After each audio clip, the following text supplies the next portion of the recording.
Le voyage du lait, de la ferme à la table.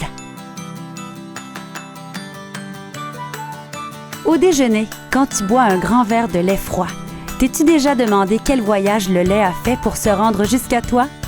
Suivons Chopine et partons avec elle à la découverte du chemin parcouru par cet aliment nutritif bon pour ta santé. Son voyage débute à la ferme. 2 fois par jour et tous les jours de l'année, les producteurs laitiers recueillent le lait en faisant la traite des vaches.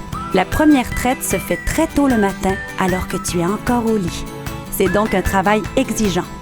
Le lait est par la suite transporté dans des camions-citernes à l'usine d'Alma pour y être transformé en un produit qui contribuera à la solidité de tes os et à la santé de tes dents.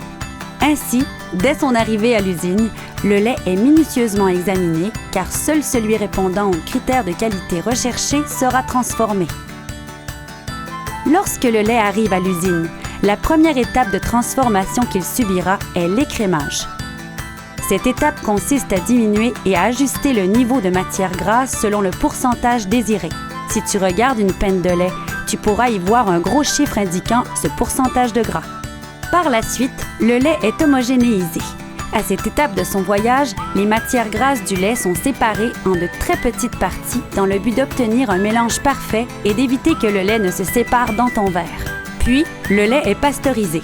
La pasteurisation est un traitement obligatoire au Canada qui vise à détruire les bactéries qui peuvent être présentes et à augmenter la durée de conservation du lait. Au cours de cette étape, du chocolat ou de la poudre de cacao peuvent être ajoutés au lait qui deviendra du lait au chocolat. Ce ne sont pas les vaches qui donnent ce type de lait. Tout au long de ce voyage, il est étonnant de constater qu'à aucun moment, tu ne peux voir le lait puisqu'il circule dans des tuyaux d'acier inoxydables. Toutes les opérations sont automatisées et supervisées par une équipe. Cette façon de procéder permet de réduire au maximum les risques de contamination afin que tu boives du bon lait de qualité. L'aventure du lait se poursuit en empruntant les différentes lignes d'embouteillage. Il est alors emballé dans divers types de contenants, dont le carton, le plastique et le sachet. Dès qu'il est embouteillé, le contenant de lait est codé. Ce code comprend une date qui t'indique jusqu'à quand le lait pourra être consommé. Au terme de leur voyage, les contenants de lait sont placés dans un entrepôt réfrigéré où les commandes sont rapidement préparées pour la distribution. De là, ils prendront la route pour être directement livrés, entre autres, dans les épiceries, les commerces, les écoles, les hôpitaux et même à ton domicile.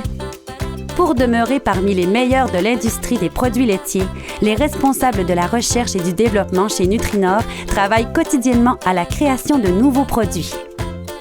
De plus, une équipe de contrôle qualité effectue de nombreux tests et analyses. Tu peux donc boire le lait Nutrinor en toute sécurité et consommer la quantité recommandée, soit entre 2 à 4 portions par jour. Pour assurer la qualité du lait, toutes les personnes qui entrent dans l'usine doivent respecter des règles d'hygiène strictes, comme le lavage des mains, le port du filet, l'absence de bijoux et le port de vêtements propres et adaptés. Les lieux, les équipements et les façons de faire sont contrôlés régulièrement par les inspecteurs gouvernementaux. Tout au long du voyage du lait, de la ferme à la table, Nutrinor a le souci constant de t'offrir un produit de haute qualité. C'est ce qui a permis à cette coopérative de se tailler, au fil des années, une place enviable dans le paysage québécois. Et toi, tu as la chance d'en consommer tous les jours.